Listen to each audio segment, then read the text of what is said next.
Daaku Maharaj cinema మిగతా సంక్రాంతికి వచ్చినటువంటి సినిమాలన్నిట్లలో ప్రాఫిటబుల్ సినిమాగా నిలబడింది.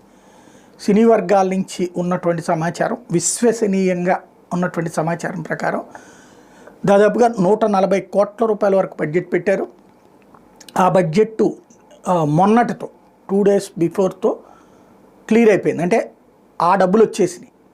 ఇక అక్కడి నుంచి వచ్చేదంతా ప్రాఫిట్. బ్రేక్ ఈవెన్ అంటారు, మొత్తం కంప్లీట్గా అయిపోతే కనుక అక్కడి నుండి వచ్చేటటువంటి ప్రాఫిట్.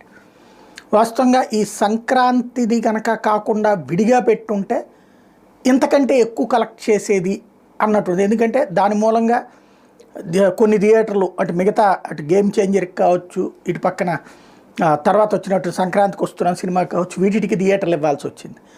ఆ థియేటర్లు పంచుకోవడం వలన ఈ ఇన్కమ్ అన్నటువంటిది కొంత తగ్గింది. యాక్చువల్గా అలా కాకుండా ఈ సినిమా